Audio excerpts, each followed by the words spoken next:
Assalamualaikum warahmatullahi wabarakatuh. Nama saya Eko Nuridaya dan dalam video tutorial ini saya akan membahas tentang auxiliary verb. Yang pertama adalah pengertian tentang auxiliary verb. Auxiliary verb itu sendiri adalah kata yang membantu menambahkan arti kata tertentu serta arti struktural terhadap kata kerja utama yang ada di belakangnya. Ini adalah contoh penggunaan auxiliary verb dalam kalimat. Yang pertama yaitu dalam kalimat positif. Contohnya, Ronnie can play football very well. Lalu dalam kalimat negatif, contohnya, Ronnie cannot play football very well. Dan dalam kalimat tanya, contohnya, can Ronnie play football very well? Pada dasarnya, auxiliary verb digolongkan dalam 3 jenis yang berbeda, yakni tense auxiliaries, do auxiliary, dan modal auxiliaries.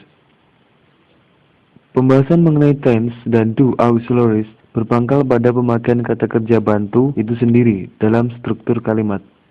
Sedangkan modal auxiliaries bertitik tolak dari arti kata kerja bantu tersebut yang memiliki pengertian khusus. Namun dalam video ini saya hanya akan membahas tentang tense auxiliaries. Tense auxiliaries ada 3 macam, yaitu to be, to have, shall, and will. Tense auxiliaries ini hanya memiliki fungsi struktural saja dalam suatu kalimat. Tense auxiliary yang pertama adalah to be. To be digunakan untuk membantu kata kerja bentuk ing atau present participle dalam kalimat bentuk sedang dan juga membantu kata kerja bentuk ketiga atau past participle dalam kalimat pasif. Sebagai contoh, dalam present continuous tense, contohnya, we are studying English now. Lalu dalam past continuous tense, contohnya, my father was reading when I came in.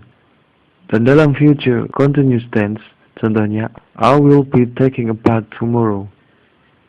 Kemudian dalam passive voice, contohnya, this city has been destroyed by the enemy. Lalu tense auxiliary yang kedua adalah to have. To have digunakan untuk membantu kata kerja bentuk ketiga atau past participle dalam kalimat-kalimat bentuk perfect tense. Namun have dapat juga berdiri sendiri sebagai sebuah kata kerja. Sebagai contoh, pertama, have yang berarti telah. Contohnya, I have done my homework. Kemudian has yang juga berarti telah. Contohnya, she has gone home. Lalu had yang juga berarti telah. Contohnya, he had died before the war began.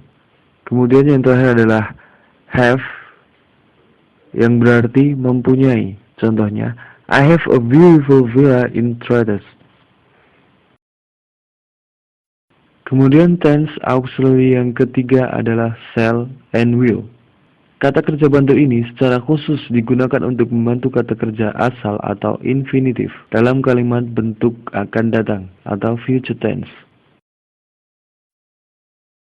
Sebagai contoh, we shall discuss this problem more seriously.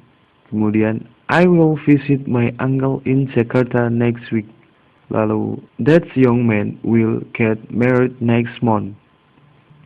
Saya rasa itu adalah sedikit penjelasan tentang auxiliary. Lalu jangan lupa untuk mengunjungi link ini untuk soal latihan. Saya rasa mungkin itu adalah sedikit penjelasan tentang auxiliary verb. Dan saya tahu banyak sekali kesalahan dan kekurangan dalam penjelasan saya tersebut. Dan saya minta maaf sebesar-besarnya. Dan akhirnya, Assalamualaikum warahmatullahi wabarakatuh. Thanks.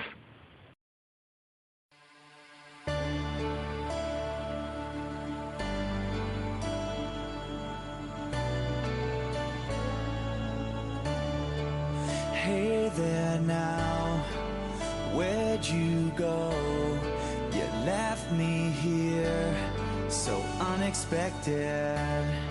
You changed my life.